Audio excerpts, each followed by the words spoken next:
I'll call to order the November Finance Committee meeting and welcome everyone here. We do have full attendance. For those folks who may be new to the meeting, the four members of the committee are myself, Ms. Adams, Mr. McIntosh, and Mr. Taylor. The seat to my immediate left is vacant only because the computer is out of order. He hacked it. The other four council members are here and participate informally. Any items that are approved today will then be forwarded to the Monday, November 14th full council meeting. Before we begin, I do want to make a comment. Guys, we have an extremely full agenda tonight. I will do my best to get through it, but at some point we may just have to continue what we don't get done today. As always, we will begin with consent items. I have informally polled the committee beforehand. I've got C6, C15, and C16 polled. Ms. Burke, C16 is one you had in mind. Are there any other items, anyone, this Monday? C2 and C10, please. C2 and C10. Any other item? Mr. Did you say 16? I couldn't hear. Yes, sir, C16. 16. I move for approval of the balance of the consent agenda. Second. Second. We have a motion second to approve the balance. If the committee members will please vote when it comes up on your monitor.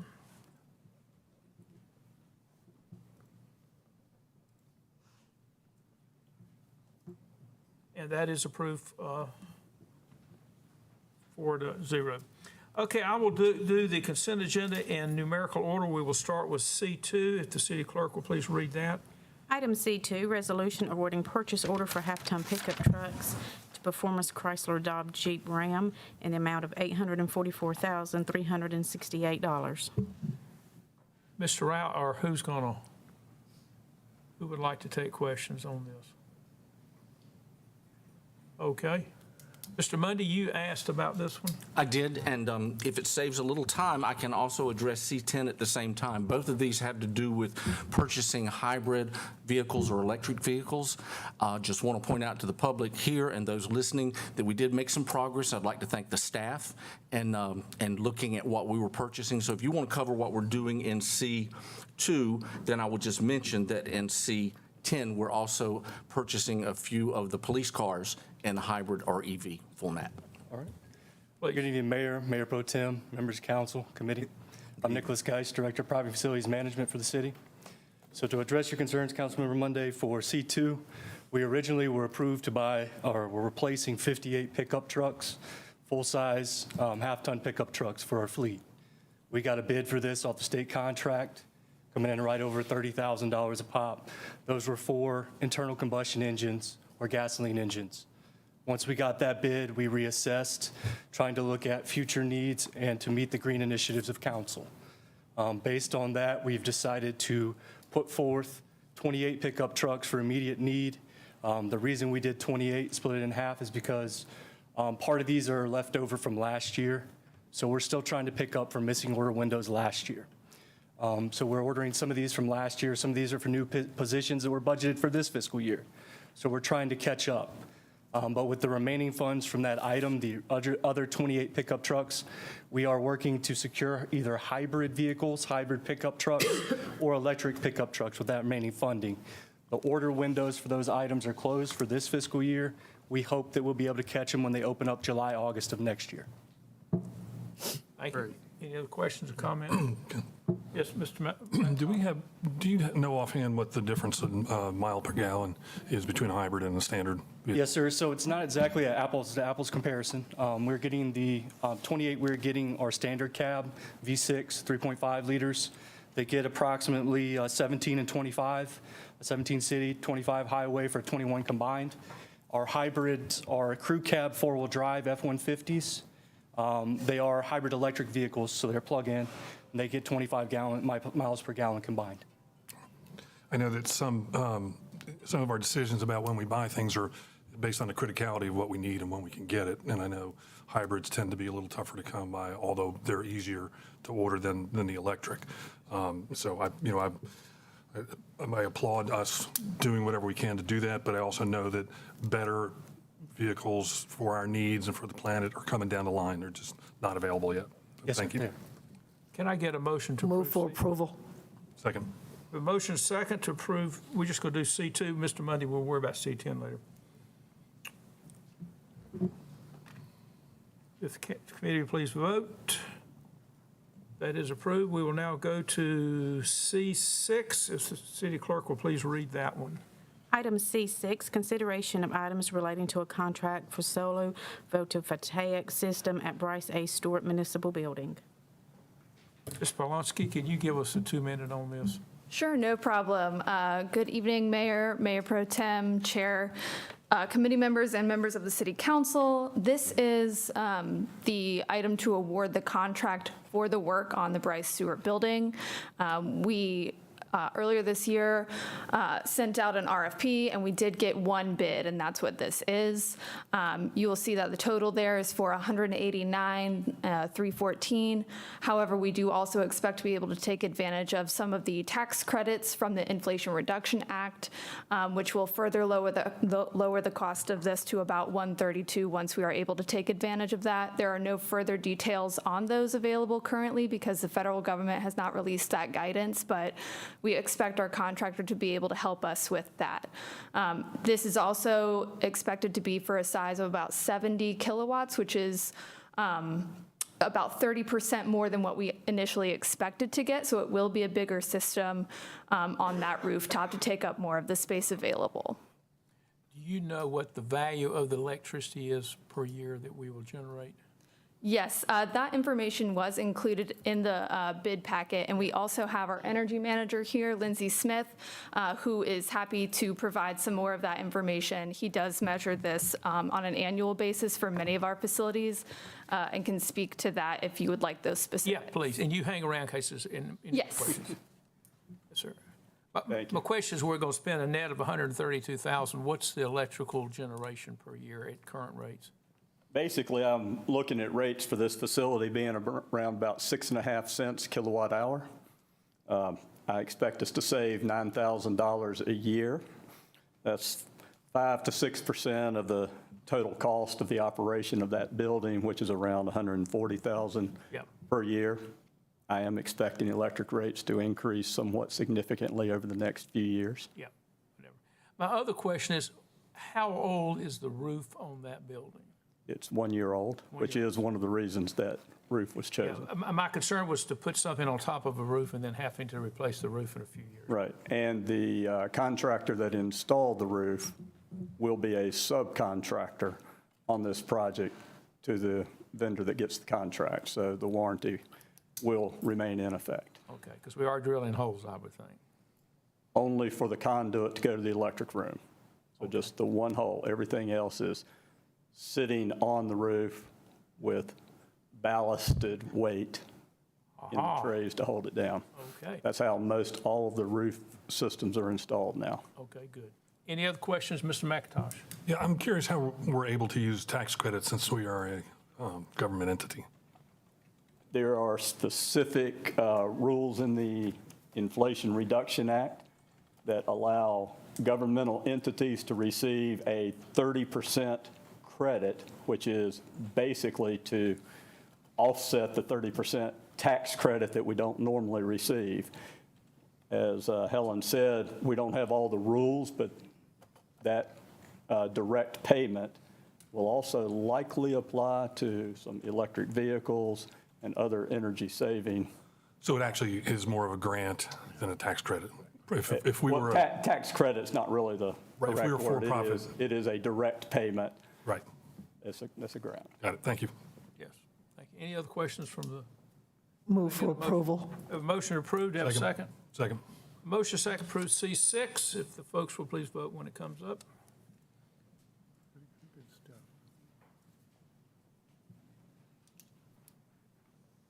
Okay, that is approved. Next item is C10. Mr. Mundy, I think you said it's the same as C2, so, Just pointing out to the public that we're making some progress there. okay, can I get a motion approved C10, please? So moved. Second. Have a motion second approved C10. Please vote when it comes up.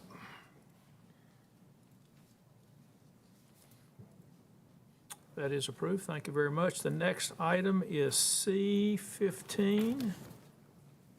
Item C15, resolution authorizing the sale of Happy Hill shotgun houses to Triad Cultural Arts Incorporated, located in the East Ward. Good afternoon, Chair Clark, Mayor Joines, Mayor Pro Tem Adams, and council members. I'm glad to provide a quick summary on this. Yeah, just a quick summary, please, Yep, sir. I got so- a few questions, but go ahead. The city owns about half an acre of land. There are 2 existing shotgun houses on that on those parcels.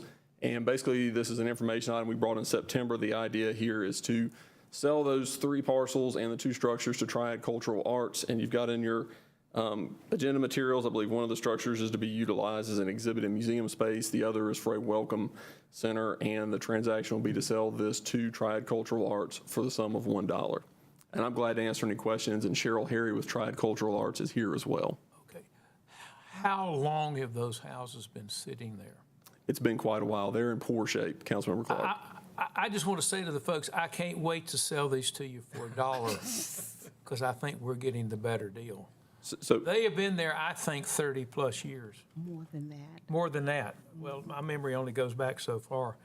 I can't imagine the condition they're in, but if somebody wants them, So Councilmember Clark, you're correct, and probably about this time last year, we had those discussions with Cheryl and the folks that were looking at doing this.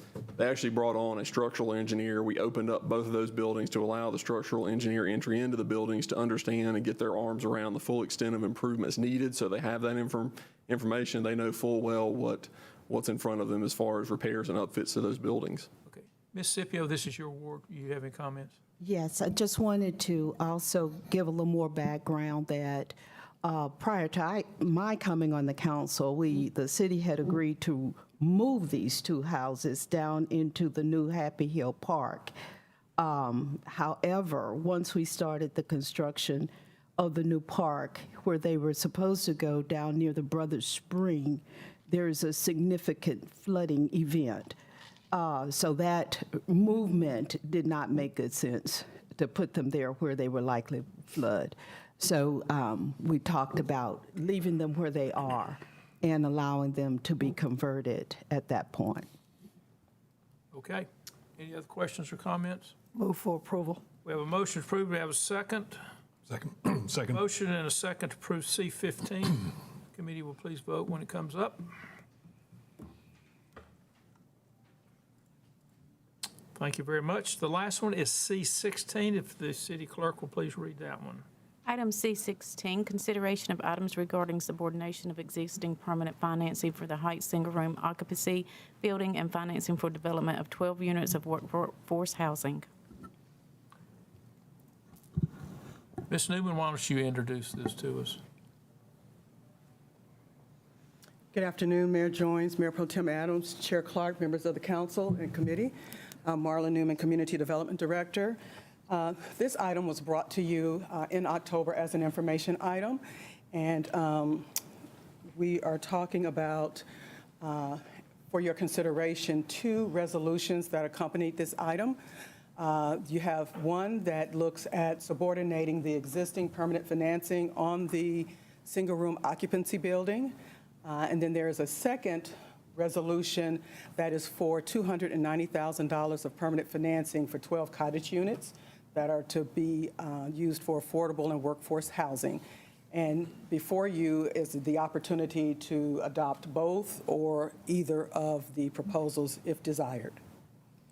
As far as the permanent subordination, the permanent financing and the subordination of the existing $400,000 debt, initially we made a loan to the North Carolina Housing Foundation to rehab the SRO building.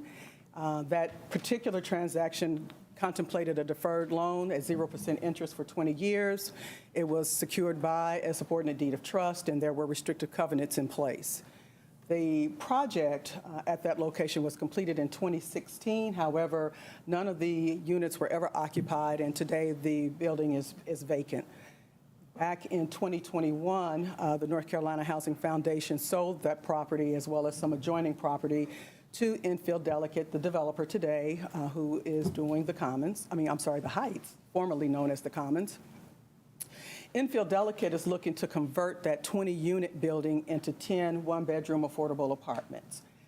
Their request for us is to continue the existing subordinate debt on the building. And so that's the first resolution that is in your packet. The second resolution concerns the permanent financing request of $290,000 for 12 what he calls cottage units. Those 12 will be a combination of a rehab of 2 existing houses that are on the property, which would result in 3 units, and then new construction of 9 units that would consist of 1- and 2-bedroom apartments. The affordability mix, as you see there, 2 units would be affordable, and actually it is contemplated that they would use Section 8 vouchers. Then there are 5 units that are considered workforce, so they are affordable to folks at 80% AMI, or area median income. And then the remaining 5 are affordable to individuals who are at 120% area median income.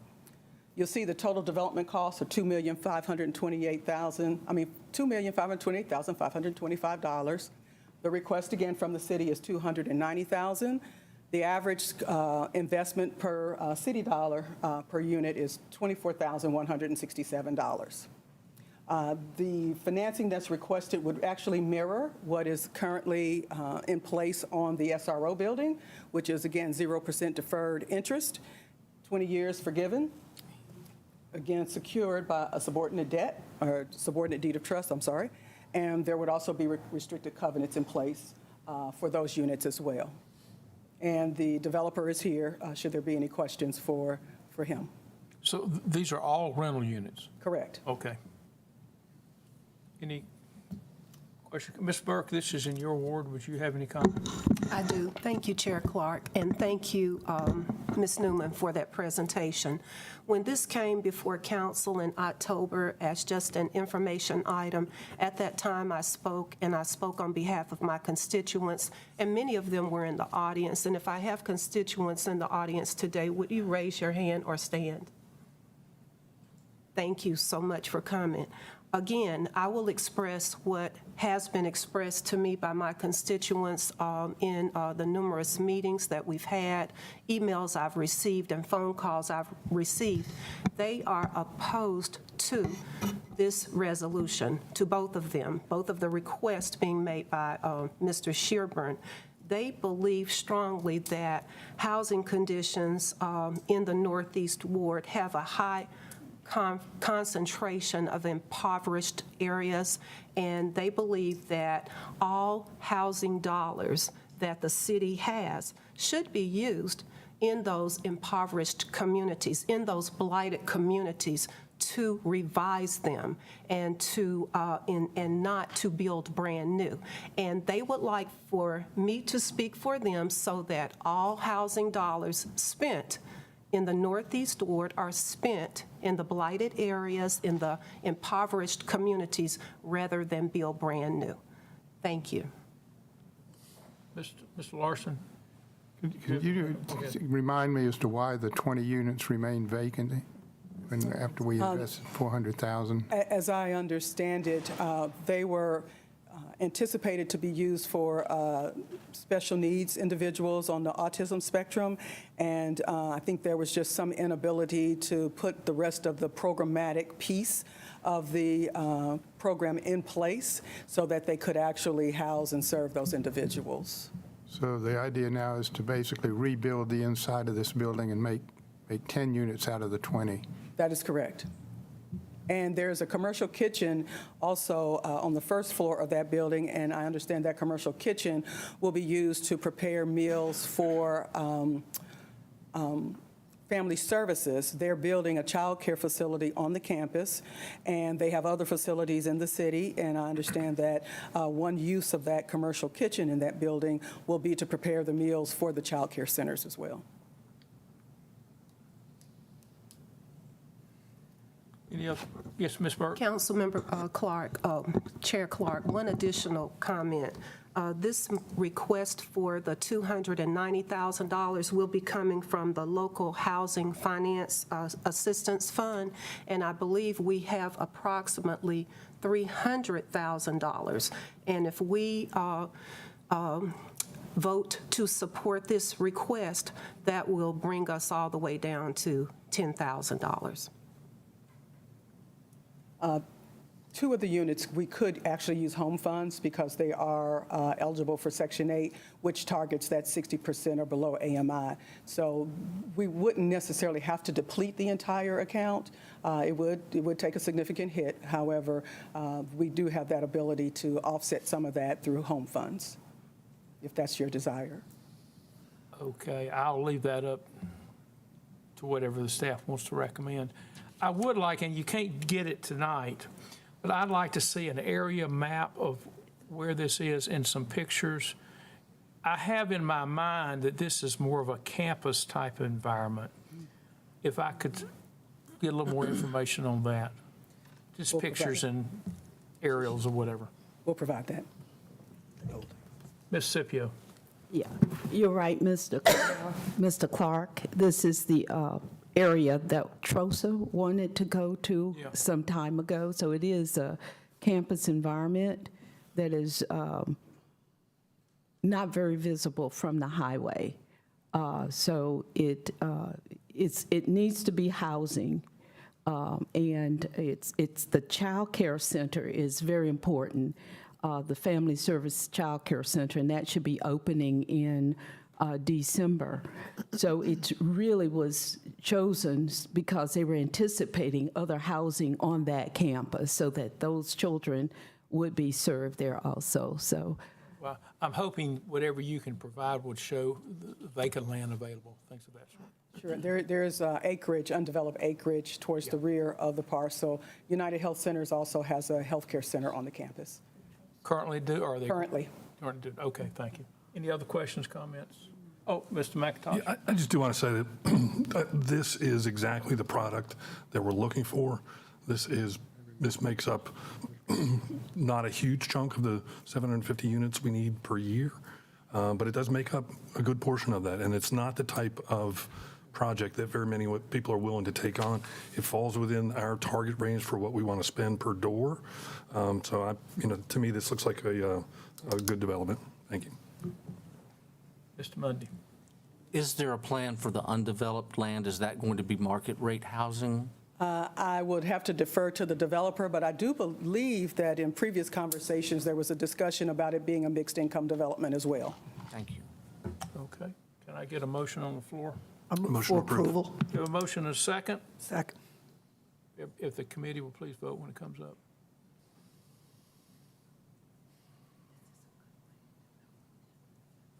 Thank you, Ms. Newman. I think Thank you. we're any minute.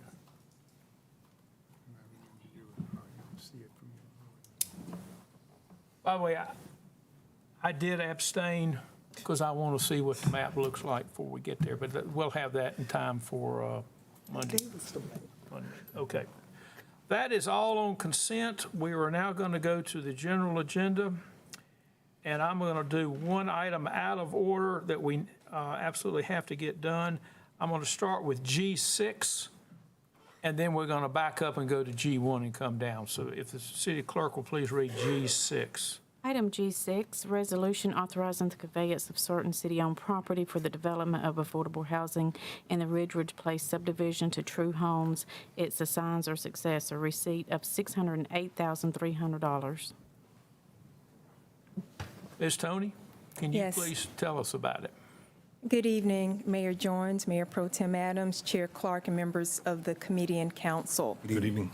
The city is the owner of 31 vacant lots in the Ridgewood Place subdivision, which is located in the southeast ward. The city has received an offer for $608,300 from True Homes. That represents the tax value of the 31 vacant lots. They are making this offer without financial assistance or incentives from the city. The development of affordable housing will be done in this area in accordance to our city's Affordable Housing Ordinance and Housing Justice Act, both of which are 15-year affordability period. So recently, the General Assembly enacted legislation that authorized the city to convey real property for the purpose of affordable housing for low and moderate income persons. And so this legislation will be used to convey the lots to true homes. City Clerk, can you bring the map up so people know what or somebody? I don't know who's controlling the computer here.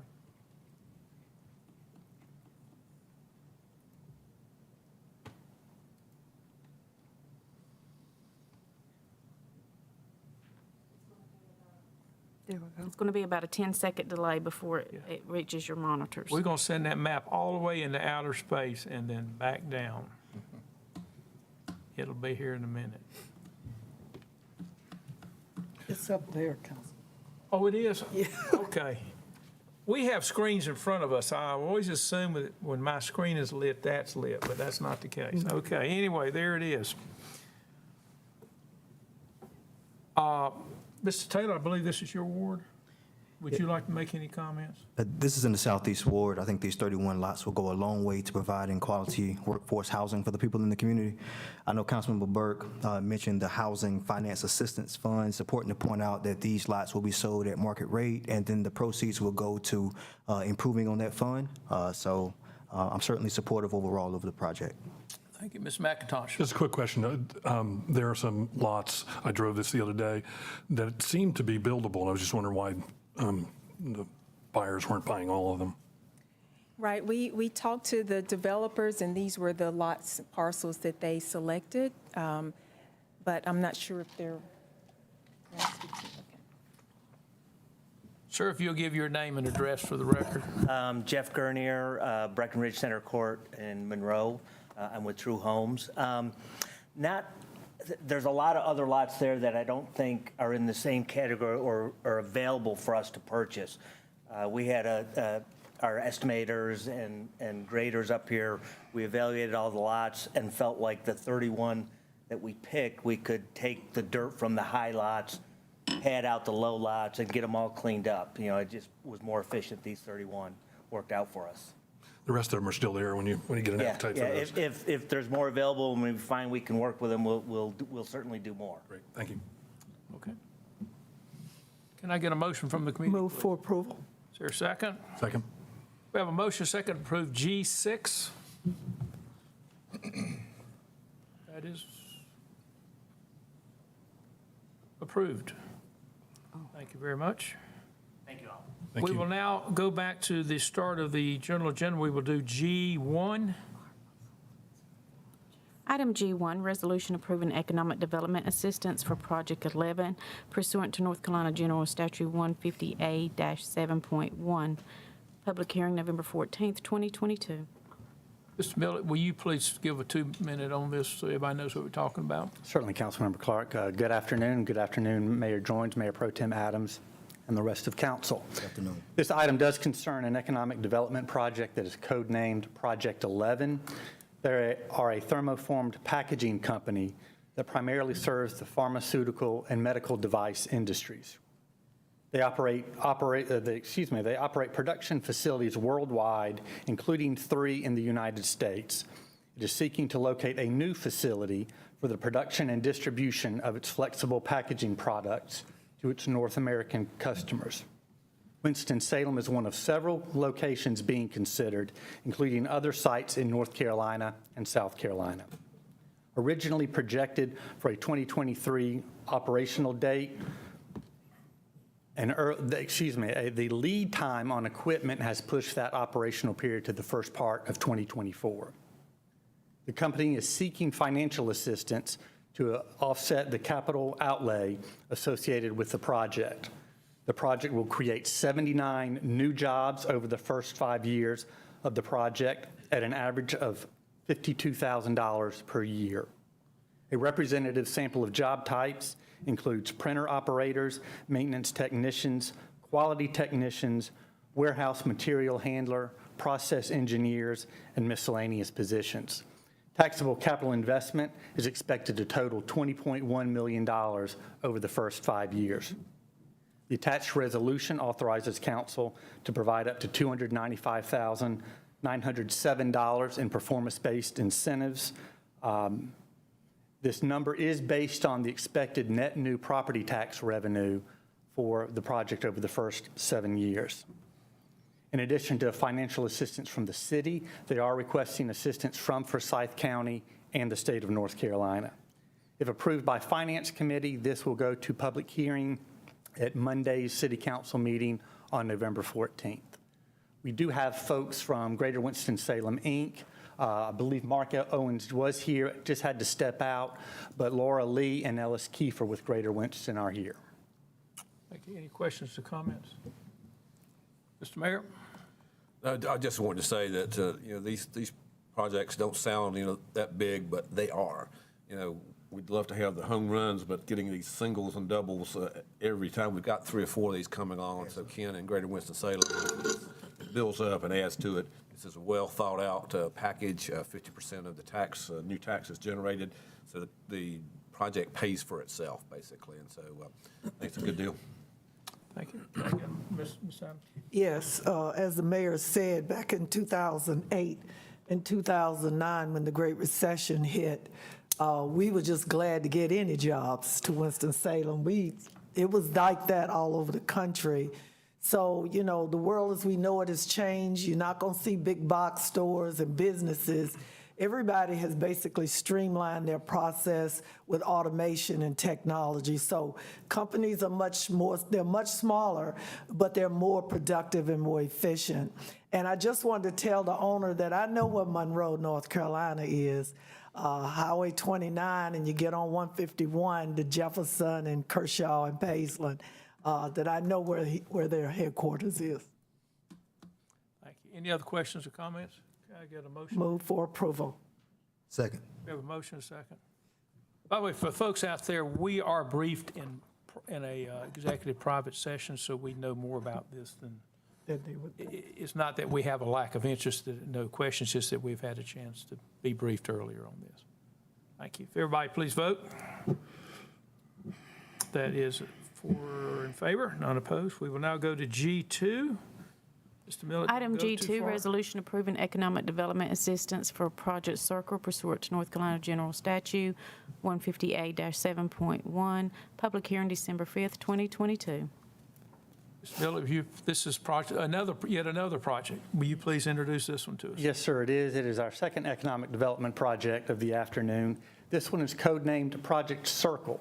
They are a manufacturer of snack products that operates production and retail facilities worldwide. The company is considering an operational expansion for one of its existing locations, including Winston-Salem. Potential sites also include others in North Carolina and Ohio. The company is seeking financial assistance for the project. If Winston-Salem is selected, it will mean the retention of 37 existing positions, as well as the creation of 180 new positions. The average wage for those positions is $17 per hour. A representative sample of positions includes machine operators, line packers, that's not linebackers, line packers, quality technicians, maintenance technicians, sanitation technicians, forklift drivers, and shift supervisors. Taxable capital investment for the project is expected to total $5.82 million over the first 5 years. The attached resolution authorizes the city to provide up to $156,456 in performance-based economic development assistance. This is based on an amount equal to approximately 50% of the net new property taxes expected to be generated over the first 7 years of the project, a bonus of 10% of that total based on the hiring of employees from within the neighborhood revitalization strategy area, plus 50% of the projected sales tax revenue generated by the new jobs over a 7-year period. In addition to city assistance, the company is requesting financial assistance from the county and state of North Carolina as well. And I believe the staff from Greater Winston is present for support of this project as well. Thank you. Any questions or comments? Ms. Adams? Just a comment, Mr. Millett, as we move forward, when we are presented with information that says the average hourly wage is $17 or the average yearly wage, I'd like to see from the minimum to the max, because I know it's averaged out. And I know personally, I worked at a company that the city and county gave incentives to years ago, way back. And the people that showed up, we thought that we were going to be paid X. And they said, no, you're going to be paid this. It's the average according to all of the other engineers and process managers. And I can tell you there was great disappointment amongst the workers that actually worked on the machine lines and stuff. So for my knowledge, as well as the council, I'd like to know where that minimum wage starts that they're paying on the weekly basis and the hourly rate, okay? Yes, ma'am. Thank you. I move for approval. We have a motion. I'm sorry. I Let don't me want get a to second interfere with the first. motion, but I just wanted to say that I'm so thrilled that we've got a project that's going right in the heart of the East Winston area, Northeast Ward, a council member, saving 37 jobs and creating 180 more. We haven't done a deal in that area in a long time, so I'm really thrilled to see it happen. Can I get a second on it, please? Second. We have a motion and a second on G2. If you'll please vote when it comes up. Just kidding. That is approved. We will now go to G3. Item G3, consideration of items regarding authorizing financial assistance to Habitat for Humanity of Forsyth County for infrastructure in Stone Terrace development. Good evening, Mayor Joines, Mayor Pro Tem Adams, Chair Clark, members of the committee and council. Tiffany Oliva, Director of Intergovernmental Affairs and Strategic Initiatives. This item proposes an amendment to the previously approved resolution on August 15, 2022, that awarded $400,000 contingent upon county match to the Habitat for Humanity of Forsyth County for infrastructure in the Stone Terrace development. To date, city staff is unaware of any appropriations made by Forsyth County for this project, and so as to not hinder development, we're asking for authorization to raise the city's commitment for this project to $800,000 and remove any contingencies requiring county funding prior to the release of city funds. And I'm happy to answer any questions. Do you know what the approximate tax value will be of the homes that are built? I do not. You could get that from, Sure. and how much taxes they'll pay. Thank you. Red is here. Oh. CEO. Ms. Red, would you like to comment on that, or we can wait till Monday night? Doesn't matter. Go ahead, come on, get your picture on TV and all that. Good evening, George Red, 2531 Kingsgate Drive. Good evening. Mayor Joines, Mayor Pro Tem, other members of the council. What I would like to do is prefer to give that to you on Monday so I can get the accurate information, just so I don't misspeak. No problem. Okay. Thanks, sir. All right, thank you. Yes, Ms. Adams. I think this is another wonderful project that the city is undertaking. I like the fact that when you look at 70 homes, 800,000, as I've said before, you're talking about $13,333 a house or a door. We can't beat that with a stick. And the fact that they've been doing this for 85 years and they've helped over 600 families either repair their houses or to buy the houses, I think Habitat for Humanity is one of those organizations that have always done the work, and their work is turnkey.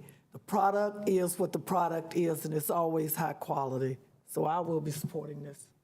Thank you. Can I get a motion on it, please? So moved. Second. Comment. Any comments? Yeah, I just want to say that in order to solve our issues around housing, it's important that we continue to work with our partners. Habitat has been a great partner. I know they'll continue to be one. I commented on this last time, but I just want to, Mr. Red, you spoke briefly. I just want to recognize you and thank you for the job that you're doing in our city. Homegrown talent is important. I think you're doing a wonderful job. Thanks for your partnership. Okay, if everybody please vote. Ms. Burke, go ahead while this is your ward. Thank you, Chair Clark. I wanted to say I echo everything that has been said about Habitat, and I appreciate the words of support because Stone Terrace is in the Northeast Ward. This is a community that has already begun. I have been to numerous home dedications there, and it just warms my heart to see these new residents move into their brand new homes. So thank you for the words of support, and thank you, Habitat for Humanity. Thank you. Have we voted? Yes. We did vote? Okay, is it unanimous approved? vote. All right, good. I can't see anything here. Keep going. G4. Item G4, consideration of items relating to the use of the city's allocation of coronavirus local physical recovery funds as part of the ARPA Housing Transformational Grant Program. Ms. Newman, why don't you give us a few minutes on this one? Yes, sir. Again, good afternoon. Marla Newman, Community Development Director. And before you is the recommendation for the first round of housing grants pursuant to our coronavirus relief funds. And what we have here, of course, Council had previously dedicated or committed to utilizing $20 million of our overall pot of coronavirus funds for affordable housing. And we have made some previous commitments, including the monies for Habitat and some others, and the Choice Neighborhoods Initiative from that pot. And so today we have the first group of additional community organizations that have made requests for funding. In your packet, what you see as Exhibit A outlines the ARPA framework as updated earlier this month, where it shows the overarching pool of money that has been allocated or committed, and then a breakdown that shows these particular organizations. The 4 organizations that we are recommending today are S.G. Atkins Community Development Corporation. They are working in collaboration with another organization to do a co-housing project. That particular grant amount, or investment amount, I should say, is for $600,000. The next item would be for Whole Man Ministries. They have a program called Housing for Our Heroes. That allocation would be for $450,000. We have another item here for Christ Rescue Temple Apostolic Church. They have a series of apartments, 34 different apartments in different buildings. And so this would be to rehab those particular apartment buildings and bring them up to date. And that amount is $410,000. And then finally, we have the Boston Thurman Community Network. And they are, as part of their purpose-built community status, affordable housing was one component of purpose-built, and so they are looking to utilize $300,000 initially to assist with land acquisition and development. And so those are the 4 that staff is recommending for your consideration today. Thank you. Any questions or comments? Mr. Mundy. We've been evaluating, this is as much a question for the council as it is for Ms. Newman, but we've been evaluating a lot of these housing projects based on the number of doors or number of units and the cost per unit. Is that in our information anywhere? That is not contained in the current information. So for instance, with the Boston Thurman group, that's to do some land acquisition and potential development, but a lot of what will happen is contingent upon the completion of a feasibility study, which they are under contract to have taken place. With the Whole Man Ministries, we don't have a final count yet on the number of units because part of what they'll be doing is a rehab as well. And then on Christ Apostolic Church, I have those figures, I just don't have them in front of me today to tell you how much that is for the 34 apartments. But that is 34 units, so we could probably do the math on that one pretty quickly. And then on the S.G. Atkins, that's new construction of 15 units. And so I can do the math for you on that, but that's a new construction situation. Is that information you might be able to include when it comes to full council? Absolutely. Thank you. You're welcome. So moved. By the way, for Atkins, at 15 units, 600,000 is 40,000 a door. Second. We have a motion and a second. You have a comment? Yes, I do. Go right ahead. You know, anytime housing coming across with some economic development, I got a comment. Again, as you've seen, we've done a lot of this lately. We started off kind of slow, but we had to get our feet, under us to understand what needed to take place. Every project that the city participates in is not going to be 200 houses and 300 houses. We may get lucky, maybe, But a lot of the projects that we're probably going to be doing, as the mayor said about new companies and jobs, it's going to be in bundles of 20 and 10 and 30 and 50, and then we're going to build it up. So I just want the citizens of Winston-Salem to don't get weary with us. We're moving as expeditiously and cautiously as we can to make sure that there is quality and affordable housing for all that want it in Winston-Salem. Oh, we got some other hands up. Mr. Larson and then Ms. Scipio. Mr. Larson. Whoever, Ms. Scipio, you're next. Thank you. Thank you. Ms. Newman, these are all very interesting. What is the system that we're going to be putting in place to monitor these costs and that people are using the money as identified in their proposal? And for clarification, this is ARPA money, so all of the money has to be used and things completed by a certain time?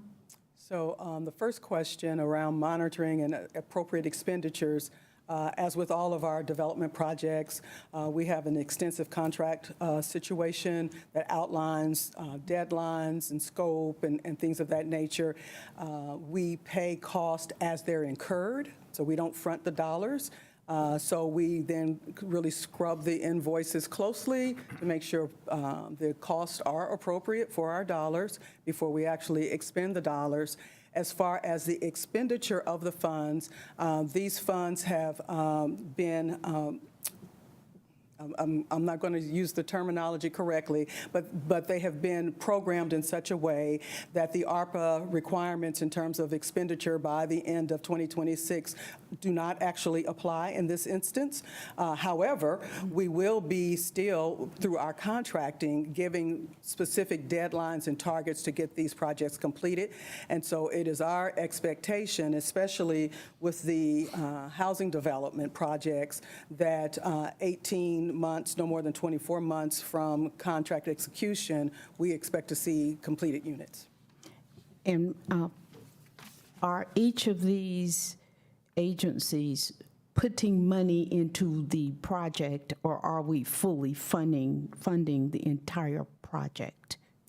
With Christ Temple, we will be doing the majority of it. They have some dollars that they have to contribute. The same with the co-housing project with SG Atkins.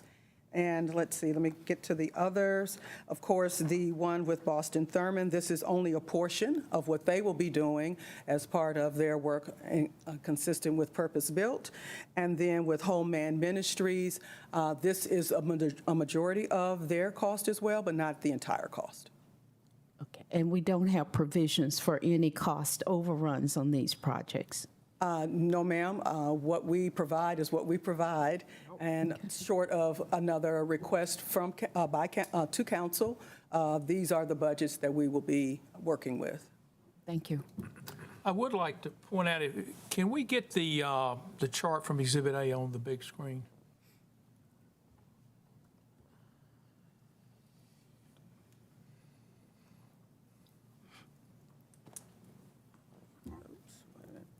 Pulling up the wrong one. Hold on 1 minute.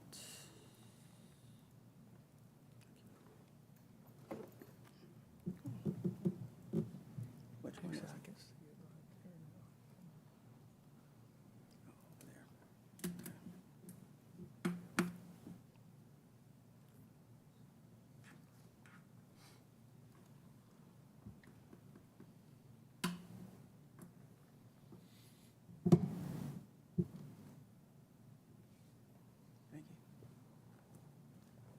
Okay, thank you. I just want everybody to be aware of the almost $52 million we originally got. This page, I think, is very helpful. As you'll see from the items that are in the left side that are the dark orange, we took $20 million and put it over into housing. Of the $30 million that was left, you can see how it's been spent, and we're down to roughly $2.8 million, if I'm reading that correct, to be spent. Am I reading that correct? I'm not. Program. Of the 30 million, how much is left, excluding the housing, of course? So from the housing set aside, we made an allocation for choice neighborhoods, so that leaves 15.5. I'm talking about the left side. Oh, the left side, so basically on the non-housing funds, you have the 2.8 plus the 300,000, and then potentially that additional admin can be recycled as well. Okay, so roughly we got a little bit over 3 million. On the housing side, we started off with 20. We're down to about 13 million that hasn't been allocated. Understand, we still have a $46 million gap in the choice neighborhoods area that has not been worked yet. So some of it's been worked, but most of it hasn't. So just food for thought. I don't like writing checks I can't cash. So let's just keep that in mind. I think this is a very, very helpful chart. Ms. Tony and I would suggest as we do things to continue to update it so we'll know where we stand. Thank you. With that, if I can get a motion. There was a motion. There was a motion and a second, And it okay. was If we'll unanimous. vote when it comes up. It was a unanimous vote. Oh, we already voted on it? Yes, sir. Yes, sir. Take your medicine. Goodness gracious. Sometimes we got to slow down so you can keep up. I'm quicker than I thought. G5. Item G5, first quarter budget update. Good afternoon, Chairman Clark, Mayor, Mayor Pro Tem, and members of the City Council. I'm going to get this item pulled up. This item deals with the end of fiscal year 22, and then each year at the end of the first quarter of a fiscal year, the Budget Office comes forward with kind of projection of what we're looking at for the future year. So we're going to look at last year and next year and kind of skip where we're at in the first 3 months here with respect to the budget. Just give me just 1 second.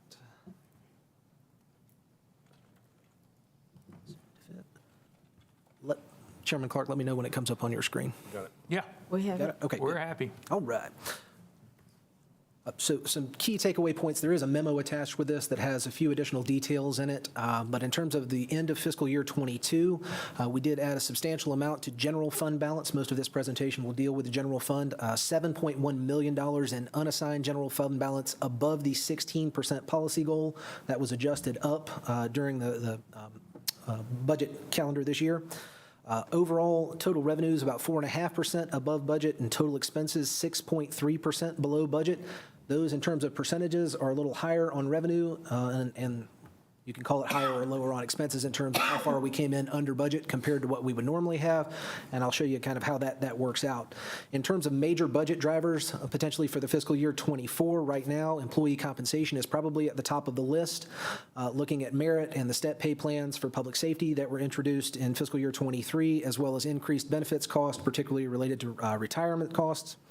General inflation, as you are aware, is still steamrolling somewhere in the 8 to 9% range, and we are starting to see that in supplies and services and contracts across the board, as well as in vehicle acquisition, where when you look at the memo, we are currently purchasing a majority of our vehicles at 10 to 30% above what the budgeted cost was. Some of those are because they're carryovers from previous years as well, but we're seeing those costs climb pretty substantially. There are a couple of other operating expenses that are mentioned in the memo as well, and we can talk about those as needed. There's a lot of numbers on this table. I want to draw you to what's on the right side and then one number at the bottom as we talk about it. So over the right side, sales tax in FY22 year end, 20% above budget. Sales tax, as you have seen in many presentations from us, has continued at a level higher than we've basically ever seen for this kind of time frame. So for 2 years in a row, we've had more than double-digit statewide sales tax growth. But we were 20% above budget. That's that $8.97 million you see in sales tax. That's a majority of the revenue side of the equation. You can see some of the other variances, but it's really driven by sales tax on the revenue side. There are a couple of things that happened in FY22 on the expenditure side. You can see personnel there. We were almost $3 million under what we would call salary savings. We did, as part of the FY23 budget this year, use $1 million worth of additional salary savings to balance the budget. So we recognized this was happening and captured some of it in the 23 budget. You see almost $11 million under in supplies and services in the general fund. I think generally what we say to that is we don't have the employees in many of these positions at 20% vacancy, and because the employees aren't there, we're not spending the supplies and services funding for those different programs. $2.5 million of it was NIS charges, and you'll see more than $3 million in our quality transportation areas, so think streets, sidewalks, and those types of things. Going down the list there, we did have actually some savings in capital outlay because of lease payments. Those lease payments don't hit until we acquire the vehicles. We've struggled to acquire some of the vehicles, so even though they cost more, we're not buying as many, and we'll continue to monitor that going forward in terms of the timeliness of acquisition of vehicle replacement.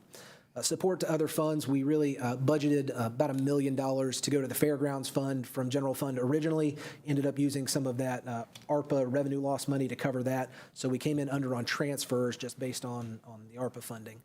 So the number I'll draw you to is that $26.691 million. That is how much we added to general fund balance in FY22. That is much larger than we would normally add, but again, these are the major drivers of it.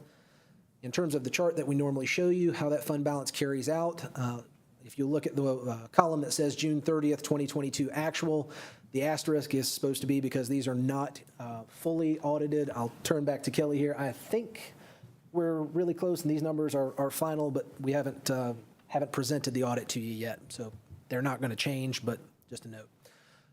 We talked about $26.7 million being added. There's a couple of more colors in here, parts of the clustered column than you've seen before. So starting kind of at the bottom and going down on that right column, $7.1 million unassigned fund balance, again, above that 16% policy. $6.1 million in the gray is what we appropriated as part of the 23 budget. I'll show you on the next page, but we appropriated some funds for one-time recycling costs as well as some basically pay-go capital, about $4 million worth of that. And then that light blue $4.3 million is what is still assigned to the ARPA fund balance. So we brought some of that money over, did the revenue replacement, and there's still a portion of it, just over $4 million, that's kind of sitting there waiting to be allocated. At a high level, and again, we have the details of this specifically in the memo of that money for fund balance. We've have appropriated already or intend to appropriate close to $9 million. This is a little over $6 million for land maintenance and construction. So we had some greenway projects. Think the $450,000 that we just did for the land next to Fire Station 14. And we're also showing almost $2 million as the RAISE grant match, which we have not budgeted yet, but the match for the Long Branch Trail, for which we received a federal grant. Again, $1.4 million, some one-time costs, and a few things that have been added during the year or that were covered as a one-time cost that we really expect to be ongoing. All I want to show you here is that although we added to fund balance, we have also appropriated or will and plan to almost $9 million in general fund balance through the first couple of months of the fiscal year. In terms of the budget drivers, as we talked about before, employee compensation. So right now we're thinking roughly in the 4% range. Potentially for merit, the public safety step plans will work out to almost exactly 4% the way that they are written. That's over $6 million, and that's half of what inflation is currently in terms of 4% instead of 8% that we talked about. Again, we talked about the increased benefits costs for retirement. For the state system, the LGERS board will meet a little later this year, or in January. We'll have a better idea in a couple of months what those really are. But we think we know about the 1% range is probably what they're going to work out to. I won't belabor inflation. I think everyone sees it. We know where it's at. It's across the board. We are seeing it in our city budgets. But again, we had some savings in some of those areas as well. So as part of the 24 budget, it's going to be incumbent upon my department to look into where are we experiencing those savings, where can we make some strategic decisions about cuts, and where might we reallocate that funding where it's really necessary to meet some of the inflationary needs in other departments. In terms of other operating expenses, draw your attention, there are a couple of positions, one in marketing that was previously approved, as well as a planning position that's on the agenda tonight that was approved, and an additional human resources analyst that have been added. So we've got a couple of positions that have been added after the adoption of the budget. And then a bigger one there that was also in the budget amendment, tax collection services. The cost that the county charges us to collect taxes went up substantially this year. It's a little bit of a reinterpretation of the interlocal agreement. We can get you some additional details on that, but it ended up costing us a little more than $400,000 in the general fund year to year. So that's pretty substantial. What you don't see on here that you would have seen last year, like a recycling contract or something really major coming forward, we don't have a great handle on some major drivers other than kind of general inflation and employee cost at this point. So that's a good thing. We will again apprise you in January or February with the next early budget forecast, kind of what we see coming. A note on enterprise funds, just a couple of them. Public assembly facilities, if you see in the memo, we did add some money from ARPA to some of our public assembly facility fund balances, particularly the Fairgrounds Fund and Bowman Gray Stadium are being looked at this year to try and make some operational efficiencies take place.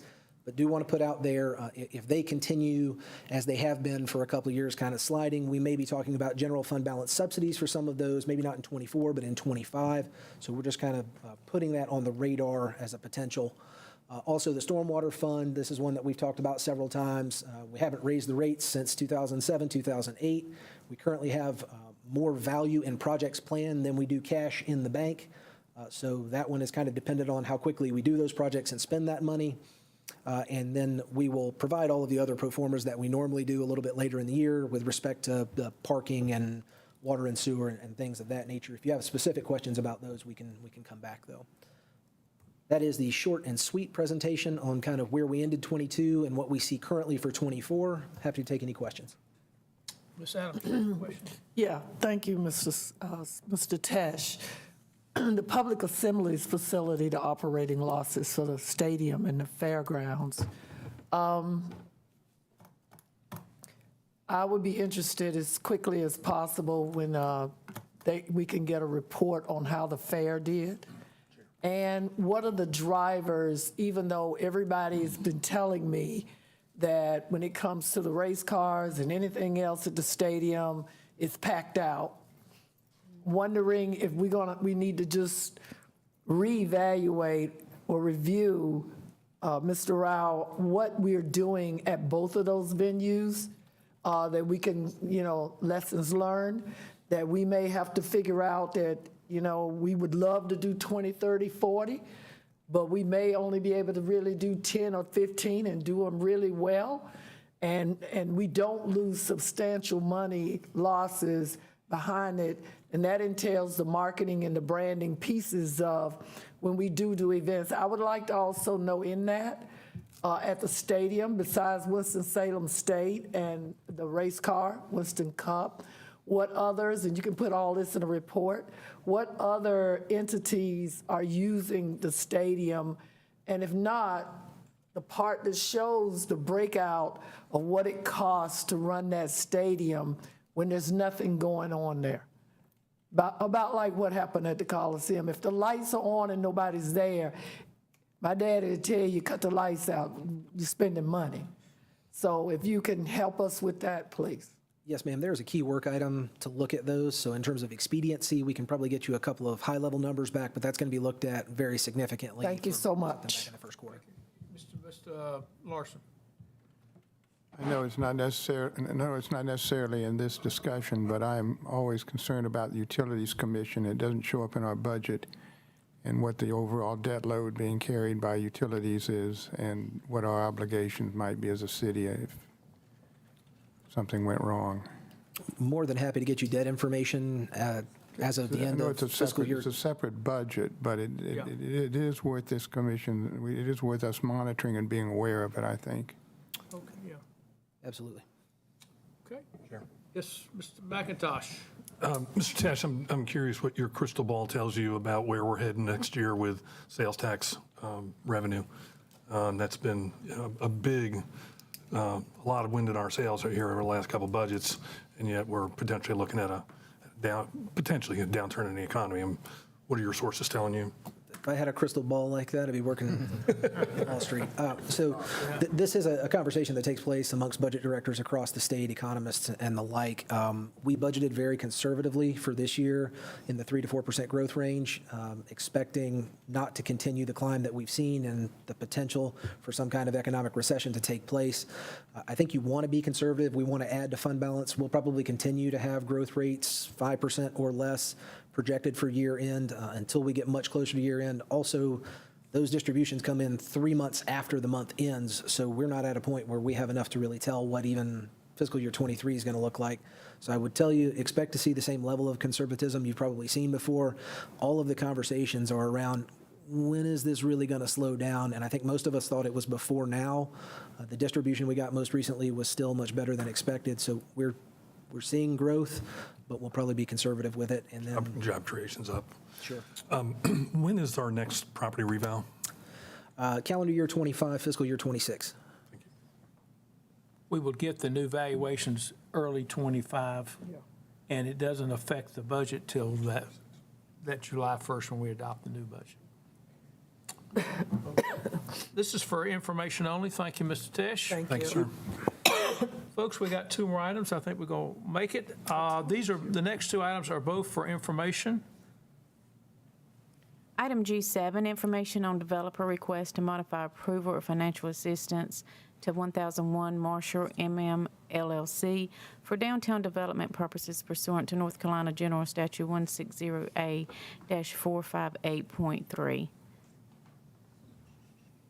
Good afternoon again. Chairman Clark will certainly be respectful of the committee's time. I will provide a brief background on how we got to this point, and then we have the developer here to make a brief presentation with an update on the project. But in 2018, City Council approved $2 million to assist with the development, actual redevelopment of 1001 South Marshall Street into a mixed development project. It would support Winston-Salem's creative and culinary ecosystem, and total cost was expected to be approximately $26 million. Based on the project's public benefit, at the time, city participation was based on the downtown development project provisions of the North Carolina General Statute. The source of funds was 2014 General Obligation Economic Development Bonds. Council's approval included 3 key provisions. City funds were designated for hard construction costs, specifically public infrastructure and public enhancements. City funds would be dispersed in alternating tranches with other non-city secured financing. And third, the developer shall secure all required additional financing for the project and provide proof of the same to the city manager before any city funds are dispersed. The project has not advanced as quite as far along as everyone had hoped, but it does remain an active project.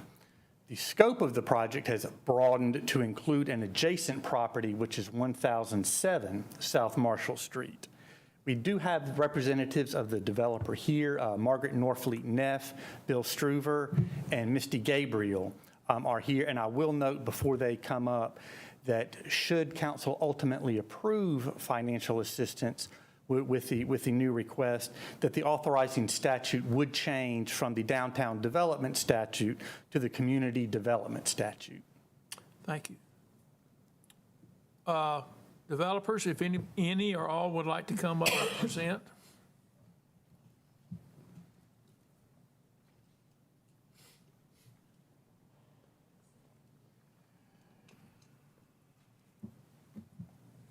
Mayor Joines. Get Mayor a little Pro Tem. closer to the mic.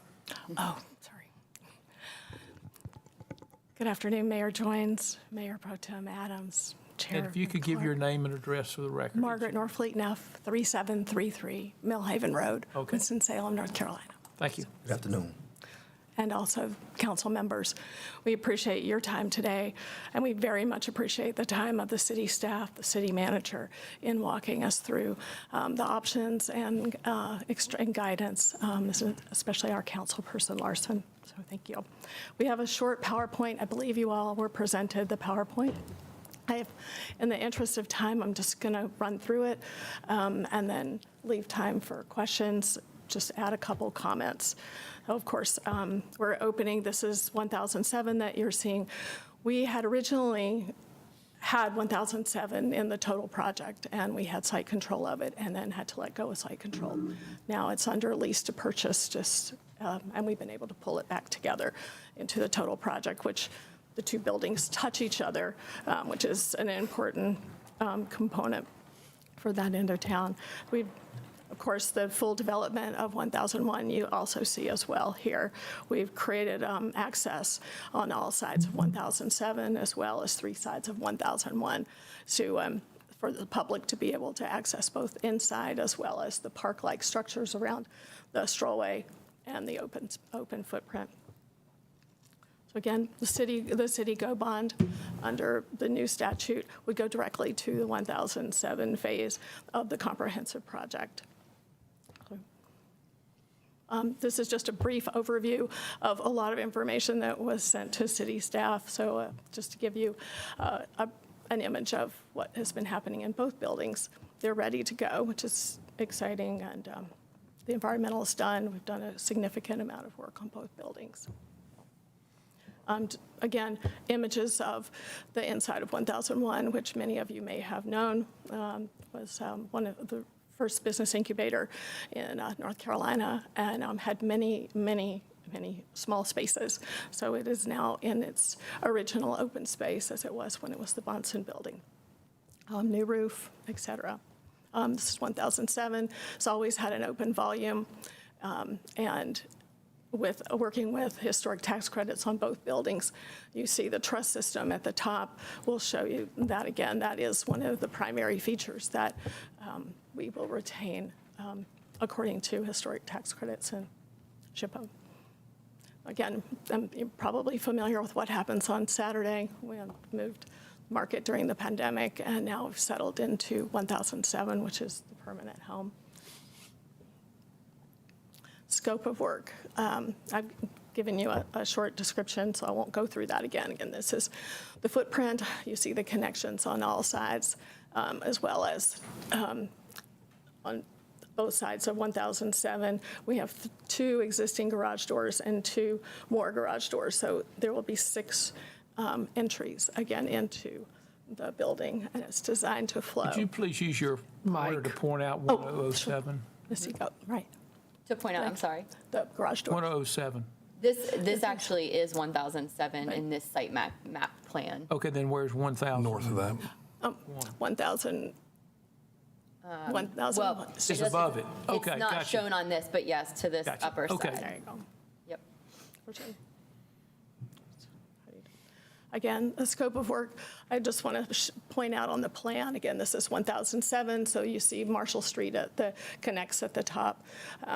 We have an open floor plan that shows the retail and the businesses that would be in there, as well as the Whisk Kitchen, phase 1, that would then penetrate into phase 2, into 1001. Again, these are renderings that are being submitted for historic tax credits to give an idea of how the interior would remain open. So again, a bit more light, a bit more openings. Community gathering spot to connect to 1001 and the other side of the strollway, so very large patio. Our timeline is exciting and short. 1007 should be ready to go, shovel ready by March 23. And 1001 will follow within the year. I believe the next slide, and in some of your information, we've shared with you our capital stack, which is here, and then the next one. Our funding sources, we are pleased to share that we are working with self-help, which I'm sure you're all familiar with. Could we go back to the previous slide, please? Yes. Yeah, Questions?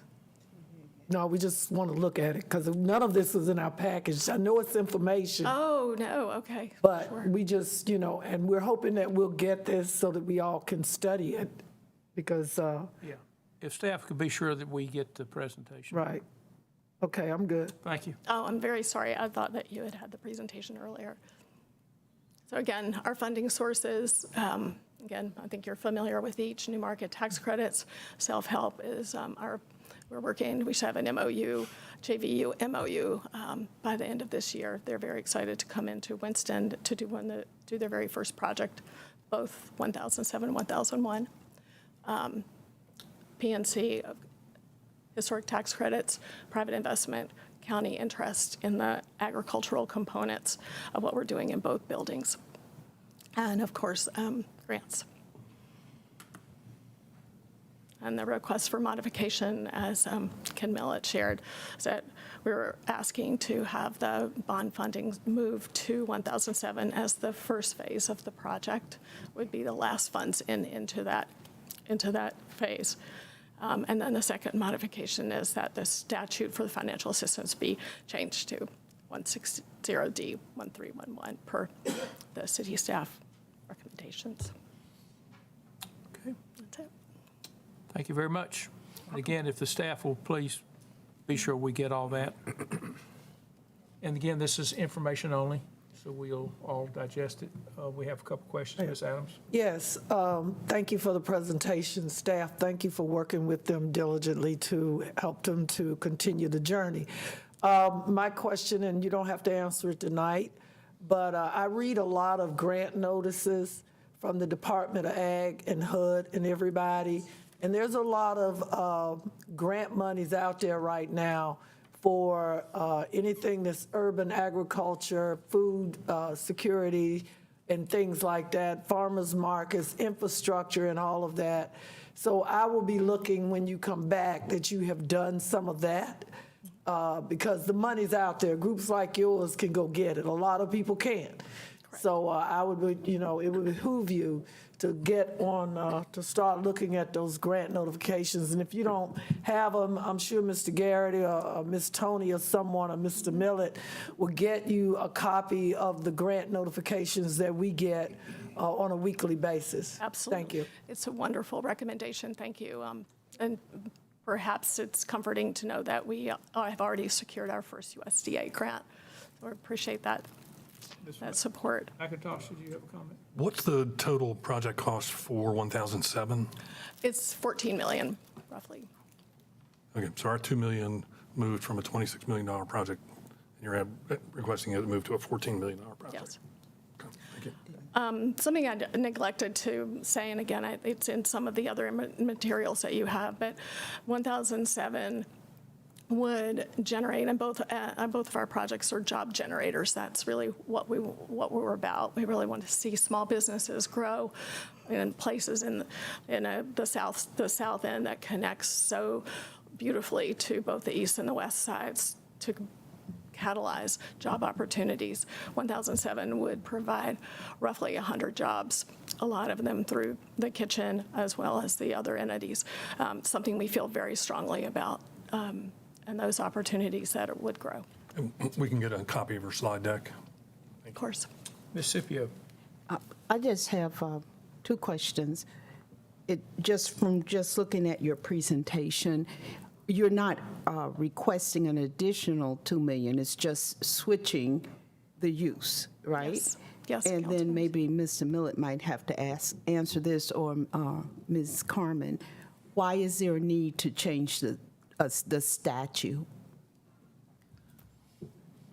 Chairman Clark, I'll be happy to answer that question. Yes, ma'am. Essentially, the statute that was used initially was the Downtown Development Statute, and pursuant to that statute, the focus was on the infrastructure, public infrastructure, and so that's where the $2 million basically was going, a lot of it to the strollway and connectivity. But since they've changed the focus to the buildings, that particular statute would not apply, and we're trying to see if the other statute, community development, might work better. Okay, thank you very much. Okay. Thank you very much, and we look forward to getting the deck. We have one last item. City Clerk will please read it. Item G8, information on 2022 Reconnecting Communities Pilot Grant application. Good evening, Chairman Clark, Mayor Joines, Mayor Pro Tem Adams, and members of the council and committee. Good evening. As you're likely aware, the bipartisan infrastructure law establishes $1 billion for the new Reconnecting Communities Pilot Grant, which is the first federal initiative that is solely geared towards connecting communities that were previously cut off from economic opportunities by transportation infrastructure.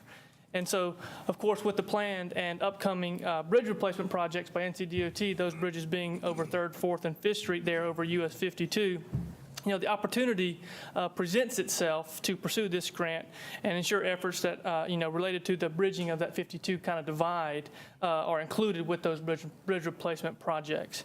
So the city was approached by the Piedmont Triad Regional Council and Creative Corridors Coalition to show support for this initiative, and contribute up to $20,000 that would go toward the required local match for this grant. And of course, funds for this, the $20,000 local match that are budgeted and in the FY 22-23 Winston-Salem DOT general operating budget. So I'm happy to answer any questions that you have. Thank you for your time. So this is for information only tonight, but we're looking for a $20,000 grant to do this study. Is that correct? That's correct. That's our local match.